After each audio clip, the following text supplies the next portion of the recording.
यहाँ का जो शहर है वो ना सिर्फ अपने एयरपोर्ट की मसरूफियत की वजह से बिजी है, बल्कि इसके साथ साथ इसकी एक हिस्टोरिकल बैकग्राउंड भी है, इसकी पॉलिटिकल बैकग्राउंड भी है।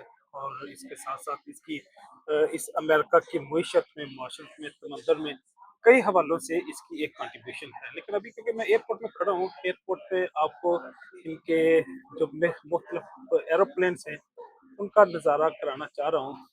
मैंने यहाँ पे ये महसूस किया, अगरचे एआई टूल से कई सारी चीज़ें आपको मज़ीद आसान हो गई हैं, उनको यूज़ करना, मैनिपुलेट करना या अपडेट करना, या इसका जो और एक और मुनासिब वर्ड ये है कि किसी ऑपरेशन को, फंक्शन को स्ट्रीमलाइन करना एआई टूल की बुनियाद पे ज़्यादा आसान हो गया है। वो इसलिए आसान हो गया है कि चीज़ें ऑटोमेशन की तरफ, रोबोटिक्स की तरफ चली गई हैं।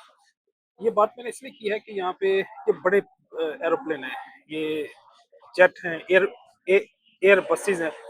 उनके साइज़ के एतबार से या मुमकिन है जो टेक्नोलॉजी के एतबार से भी इनकी इन्होंने कुछ कैटेगराइज़ या डिवीज़न की हो।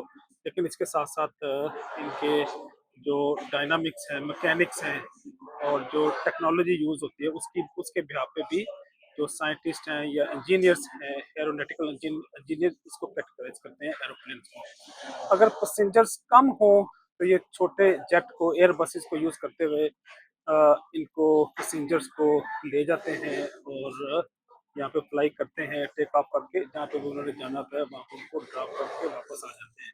लेकिन अगर वही पैसेंजर इनके पास ज़्यादा तादाद में आ जाएँ तो ये इन बड़े प्यारों को, क्योंकि इनके पास एक वैरायटी ऑफ साइज़ेज़ जेट्स की, उनको एंगेज करते हुए अपने मिनिमम प्राइस में जो उनकी एफर्ट है, फैक्ट्री ओवरहेड या जो एडिशनल एक्सपेंसेस हैं, उनको, वो चाहे फ्यूल के हों या एविएशन के, एरोनॉटिकल इंजीनियरिंग के, ग्राउंड स्टाफ के, वो सारे एक्सपेंडिचर्स इनके रिड्यूस हो जाते हैं। और छोटे जो एरोप्लेन है उनको हैंडलिंग के हवाले से, इंश्योरेंस के हवाले से, फ्यूल कंजप्शन के हवाले से इनकी काफ़ी सारी बचत हो जाती है और अच्छा खासा रेवेन्यू ये इस तरह से जनरेट कर लेते हैं। तो ये डिफरेंट बिजनेस मॉडल्स हैं जो ये यहाँ की मैनेजमेंट फिलाडेल्फिया की जो इनकी एयरपोर्ट की अथॉरिटी है वो यूज़ करती है। अगर ये अकेले तो नहीं डिसाइड करते, गवर्नमेंट का इंस्टीट्यूशन है, इनकी लोकल होम मिनिस्ट्री भी इसमें इन्वॉल्व होगी। और इसके साथ साथ इनका जो साइंस और टेक्नोलॉजी, रेवेन्यू डिपार्टमेंट भी इंगेज होगा। सब ने मिलकर ये फैसला किया होगा कि वो किस तरह से बिजनेस को या इनको जो एयर बस का या एयर ट्रैवलिंग के सफ़र को वो ज़्यादा स्ट्रीमलाइन, ज़्यादा बेहतर अंदाज में रैशनलाइज कर सकते हैं। तो ये जो एयरपोर्ट का अंदर का नज़ारा है, अंदर भी इन्होंने बड़ी खूबसूरती से एयरपोर्ट को सजाया हुआ है। इनके कलर्स जो हैं वो दिए हुए हैं इस एयरपोर्ट की दीवारों को, इनकी छत को, और डिफरेंट कल्चर्स की जो चीज़ें हैं वो यहाँ पे रखी है। इसके साथ-साथ ये आर्टिफिशियल ट्री नहीं है, बल्कि ये रियल ट्री है जो फोटोसिंथेसिस का प्रोसेस करते हैं, कार्बन डाइऑक्साइड को कंज़्यूम करते हैं और ऑक्सीजन रिलीज़ करते हैं। तो गोया यहाँ यहाँ की एनवायरनमेंट को, जो सिचुएशन को भी इन्होंने प्रोटेक्ट किया। आफ्टर एवरी फ्यू मिनट यहाँ पे एक एरोप्लेन टेक ऑफ करता है। ये खुद खैर मैंने यहाँ पे देखा और ये देख के अच्छा लगा कि इनका जो बिजनेस है वो बड़े साइंटिफिक वे से ऑर्गेनाइज करते हैं और बड़े एक प्लान तरीके से चीज़ों को चलाते हैं, ऑपरेट करते हैं। इनके फंक्शन जो हैं वो ज़्यादा साइंटिफिक अंदाज में है।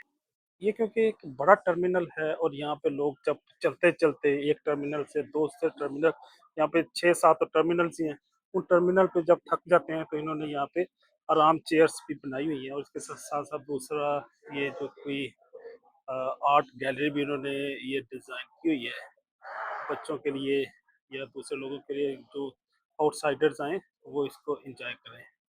और इसके साथ-साथ अगर साथ ही शीशे के दूसरी तरफ ये शहर है फिलाडेल्फिया का और उसका भी आप यहाँ पे नज़ारा कर सकते हैं। ये आराम चेयर्स इन्होंने रखी हुई हैं एयरपोर्ट की अथॉरिटी ने, मैनेजमेंट में, कि लोग जब चलते-चलते इन गुमनाम राहों में थक जाएँ तो वो थोड़ा-सा सस्ता के तो फिर ताज़ा दम होके मंज़िल की तरफ रवाँ हो जाएँ। इजाज़त चाहूँगा। अल्लाह हाफ़िज़।